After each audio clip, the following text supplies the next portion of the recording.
Young Wisconsin progressives lead the latest protest vote against Biden over Gaza.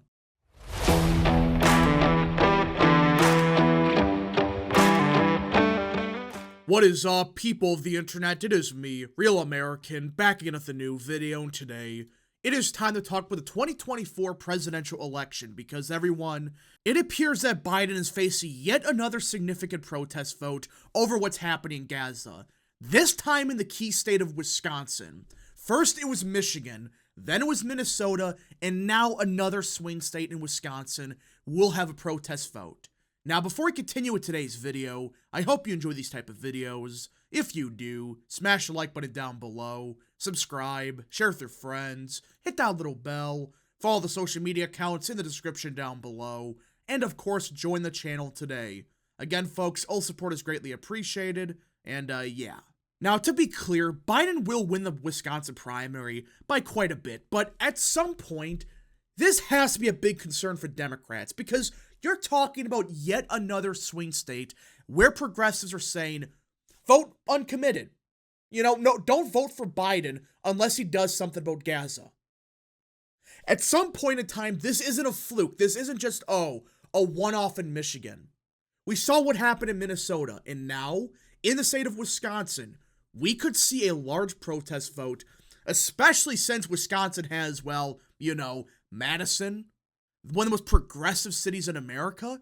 There is a good possibility that Biden could lose a serious chunk of the vote tonight, which would be hilarious, but at some point in time, this has to be a concern for Democrats. They can't just ignore it any longer. President Joe Biden may have the 2024 Democratic nomination sewn up, but his critics on the left are still aiming to use a primary in a key battleground state to send him a message. Biden, who has faced protest vote campaigns in several states this year over his handling of the Israel-Hamas war, is now confronting one in Tuesday's Wisconsin primary. Young progressives are leading the movement to vote uninstructed, the term on the Wisconsin ballot to vote for no candidate, or uncommitted, to register their opposition to the administration's response to the situation in Gaza. Now, again, to be clear, there's no way in hell Biden somehow loses. That it would be possibly the biggest political shock ever if he were to lose the Wisconsin primary to uncommitted. But if, let's just say, uncommitted gets like just 40% in Madison, all right, just 40%, that would be the biggest alarm bell of any result so far. Because, you know, yeah, Minneapolis, that was fairly uncommitted, but still Biden more than likely carry Minnesota. At least with Michigan, you know, you might lose support in Wayne County, but you could run it up in Grand Rapids maybe. You know, there's that possibility. But in Wisconsin, Democrats rely virtually their entire margin of victory on turnout in Madison and Milwaukee. If it wasn't for those two counties, Wisconsin would be a deep red state. And if they just don't turn out, if they just say, nah, we're not going to vote, or we're going to vote for Jill Stein, Biden would have zero pathway to victory unless he brought back the 2004 coalition, which is not going to happen. And on top of that, what parts of Wisconsin are shifting Democrat? Outside of Ozaukee, which realistically doesn't have enough votes to make up for a potential disaster in Madison, there's no parts of the state that are shifting Democrat enough to overcome this. Waukesha's stagnant. Kenosha's shifting Republican. Green Bay seems to be shifting Republican as well. So it's like, where do you gain votes here? If you lose your support in Madison and Milwaukee, good luck. Young voters in Democratic strongholds such as Madison and Milwaukee were critical of Biden's victory in Wisconsin in 2020. And they want to make clear to the president that he cannot take them for granted this time around. The listed Wisconsin campaign's goal is to convince 20,000 voters to cast their Democratic primary ballots for uninstructed, which was roughly Biden's margin of victory over then-President Donald Trump in the state 4 years ago. And remember, that's their absolute worst-case scenario. We saw what happened in Michigan. They only wanted, like, I think it was 25,000 votes or whatever. They ended up cracking 100,000. So if we see something like this happen in Wisconsin where it's like 100,000 votes, yeah, I could see why some Democrats are privately in panic. And I would be too, because think about it. You're talking about 100,000 votes in a state that you won by 20,000. It may not happen, but let's just say it does. At least with Michigan, you could say, well, that wasn't the margin of victory for Biden, so we're not worried about it. Plus, we could gain votes out of Grand Rapids or wherever. With Wisconsin, that would be 5 times the margin of victory.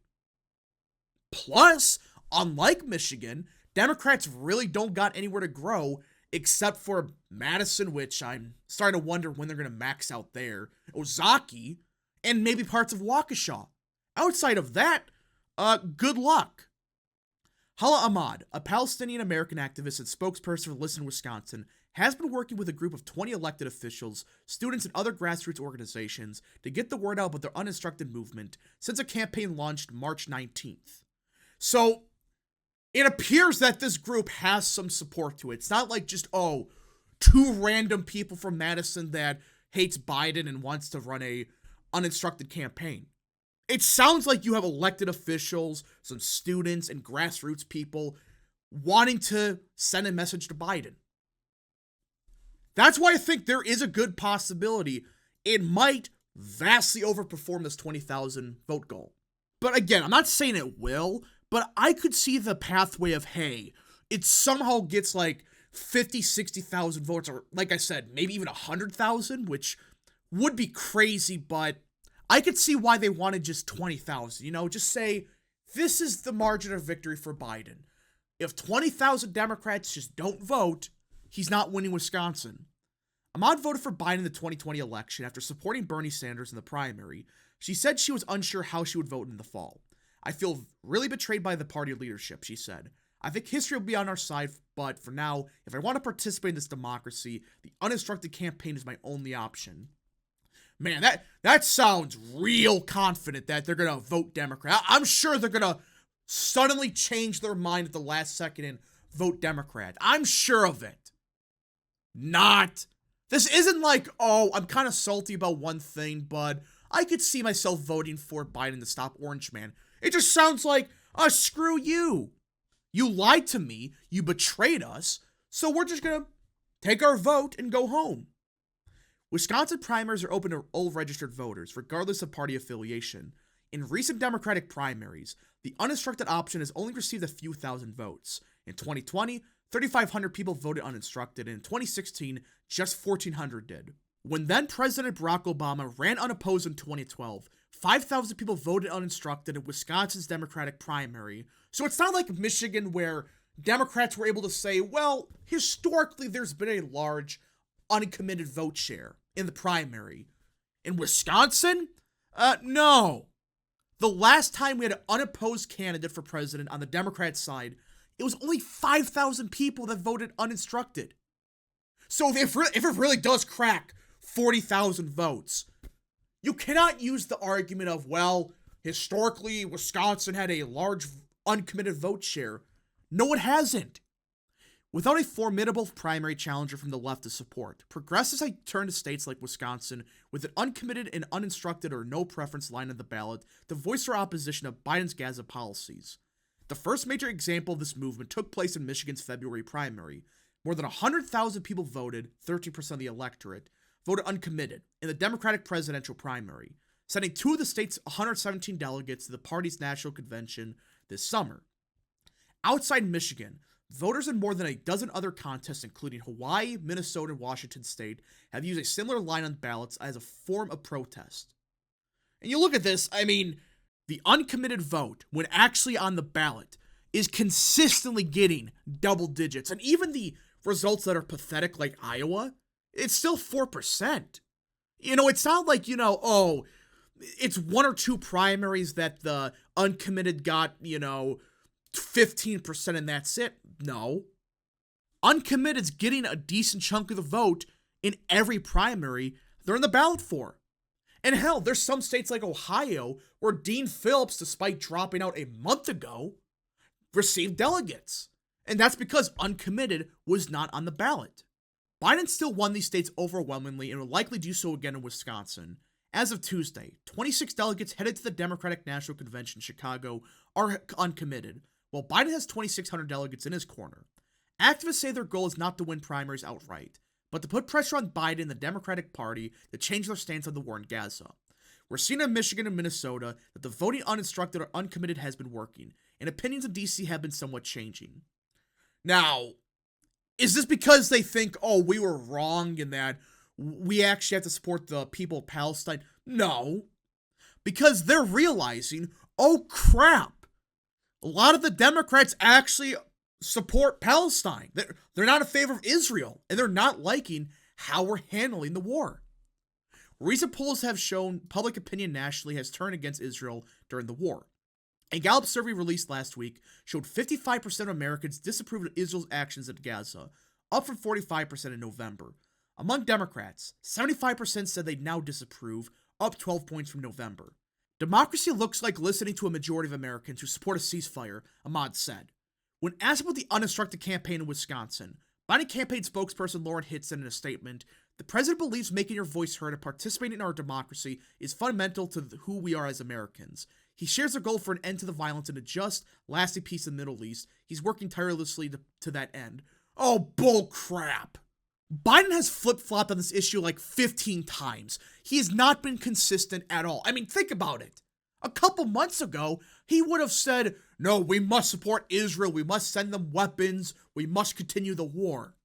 But when polling became bad for him, he realized, oh wait, I gotta appeal to Democrats, quick, I support a ceasefire, we must end the war.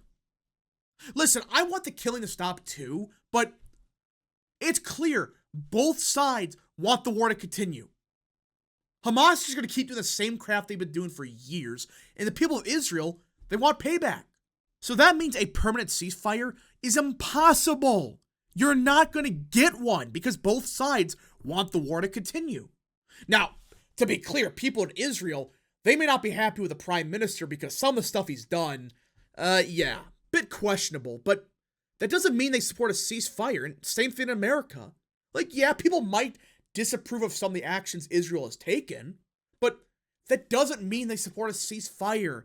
That's what people got to understand. Being opposed to how Israel has handled the war is not the same as supporting a ceasefire. Those are two completely separate ordeals. Like, yeah, I think that Israel has made some baffling moves during the war, but that doesn't mean I support a ceasefire, especially with both sides wanting the war to continue.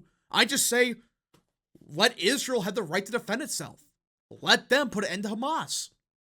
That's just my opinion. Again, some of the stuff they've done is real questionable, but either way, Biden's put in a lose-lose situation. He either pisses off progressives, which in a state like Wisconsin could decide the election, or you piss off independents that might support Israel more than Palestine.